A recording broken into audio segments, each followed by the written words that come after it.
Okay, good morning. Let's begin with a quick body scan and check in on how you're feeling this morning. So you can take a nice posture,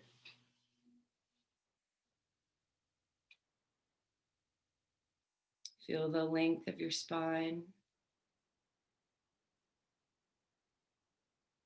feel your feet and your seat connected to the earth.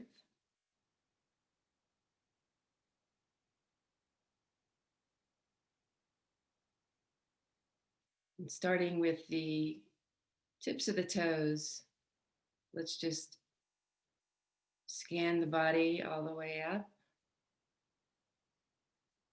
So starting with the toes, the feet, ankles, calves,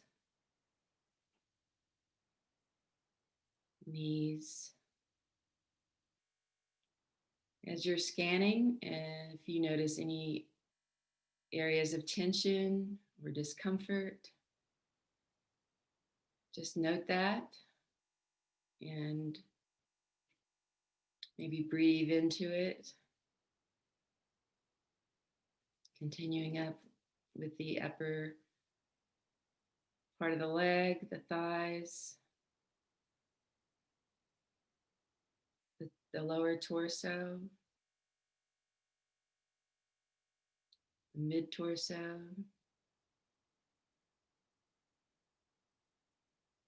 the upper torso.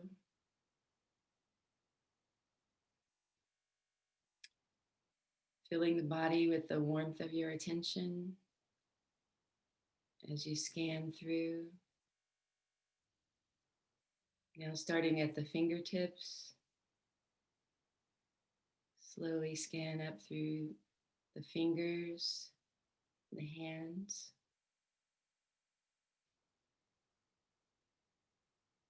the wrists,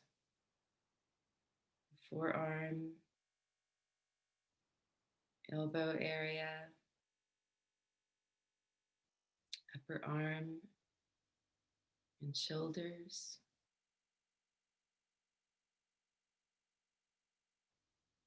the neck, the jaw, the muscles in the face, the ears,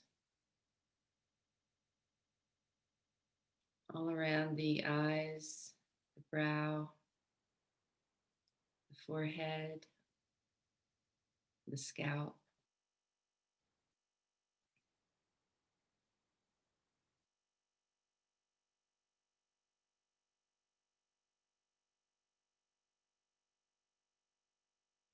And if you like, you can imagine that the body is filled with a warm orange liquid. It's soothing,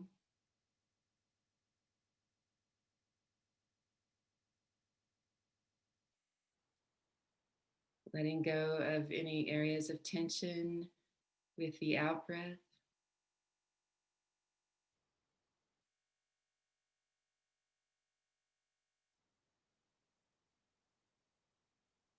And now, if your eyes have been closed, you can open the eyes and take a quick stretch.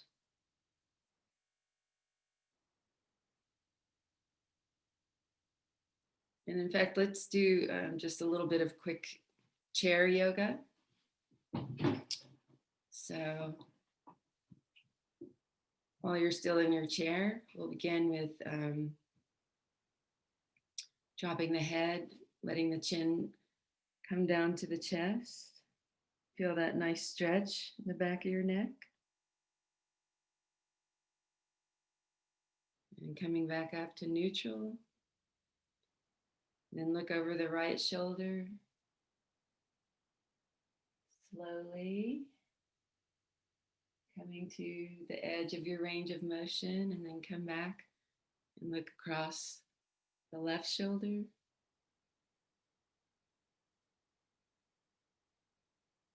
And we'll do that once again, looking across to the right.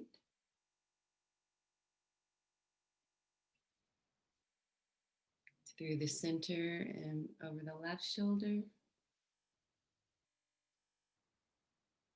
And then back to neutral. Now drop the ear to the shoulder on one side. Lengthen the side of the neck.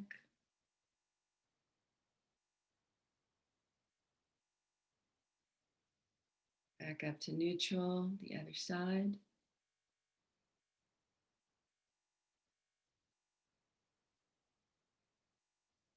Once again, to the first shoulder, ear to shoulder, long stretch on the side of the neck. Back to center, and then the other shoulder. Now, while you're there, look at the shoulder, turn the head just slightly, and now can start to rotate the head from side to side. So let the weight of the head give in to gravity as you rotate the head from side to side. If you like, you can do all the way around, but that's a little hard on the neck.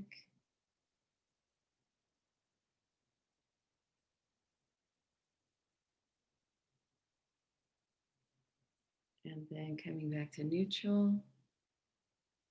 Lift the shoulders up to the ears and quickly release with an exhale. Once again, lifting and release.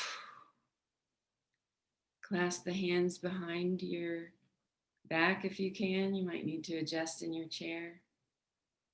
And just pull the clasped hands down and away. Feel that nice open chest. And release.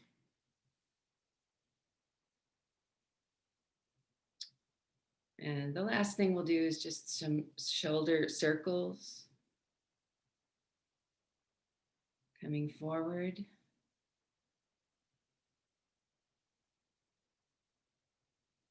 And then reverse so that the shoulders are moving the opposite direction.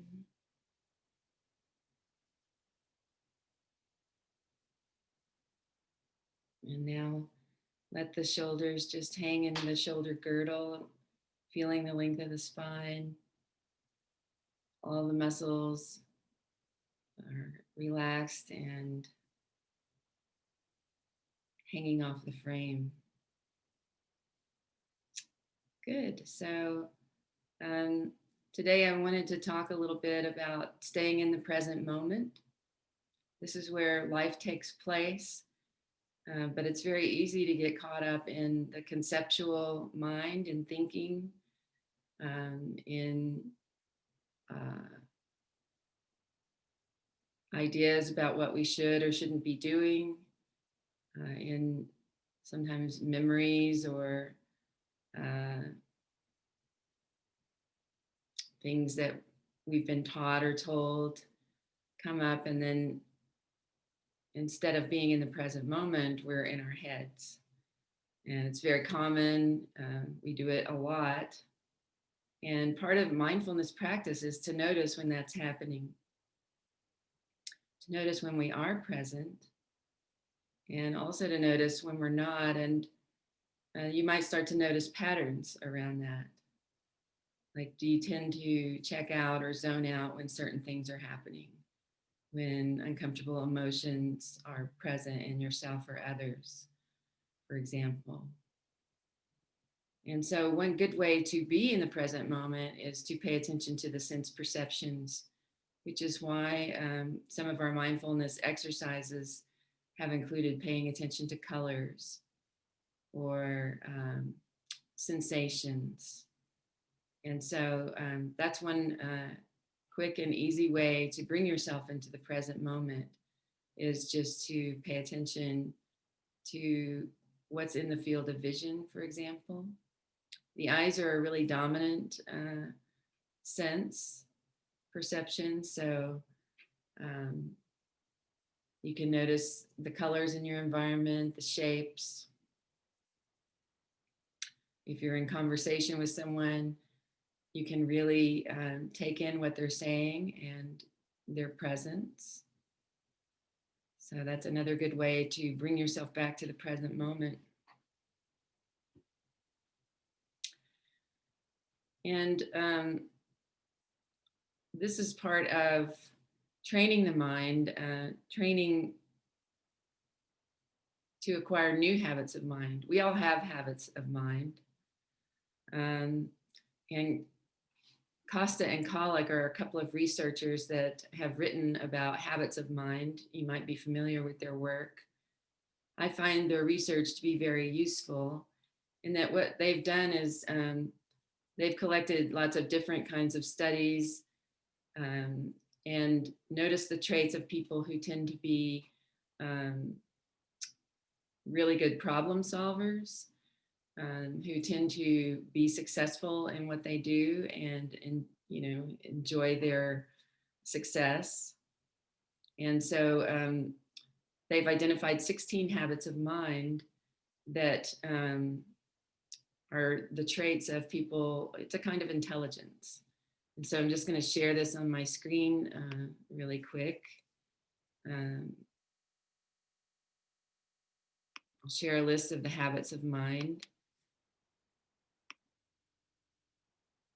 that Costa and Collick have found in their research.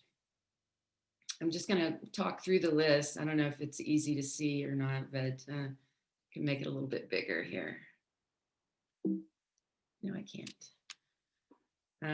So the first is persisting, thinking and communicating with clarity and precision. Managing impulsivity. That's an interesting one. Gathering data through all the senses. So again, not just favoring one sense or the other, but using our sense perceptions to gather data. Creativity, thinking flexibly, responding with wonderment and awe. It's kind of a surprise. Having humor, finding humor in situations, taking responsible risks, and remaining open to continuous learning. So I imagine that, we already have some of these habits, and you might just look at this list, and I can share some readings around this as well. These are habits of mind that, let me see if I can find how they describe it is habits of mind are what intelligent people do when they are confronted with complex problems. So, and these behaviors are seldom performed in isolation. Rather, clusters of these behaviors come into play. So, one of these is metacognition. It's noticing how we are using the mind, noticing how we're thinking and what we're thinking. And so this is something that mindfulness also is helpful with, is that we start to notice how we're using the mind or how the mind is using us, if we might slip into old habits or patterns. And it's just being aware of that. And a lot of times just noticing or being aware has the effect of melting away frozen habits. If we notice, oh, I'm doing that thing again that I always check out when this or that happens, or, I tend to daydream when I have to start a really big project, for example.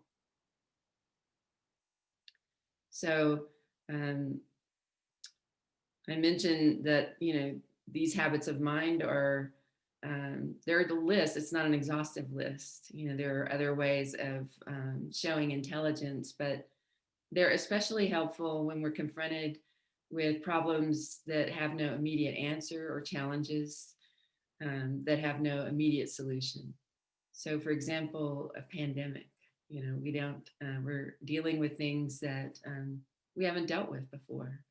And so we're having to draw on our resources and flexible thinking, doing things creatively that, we've always done a certain way, having to come up with different ways of addressing the challenge.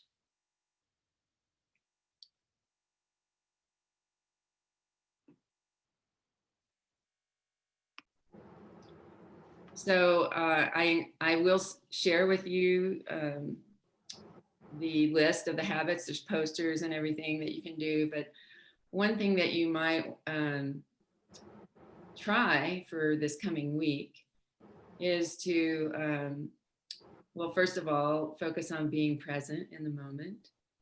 And just anytime that it comes to mind, you can pause, take a breath, relate to your senses. If there's cooking going on, maybe, it's the sense of smell that brings you to the present moment.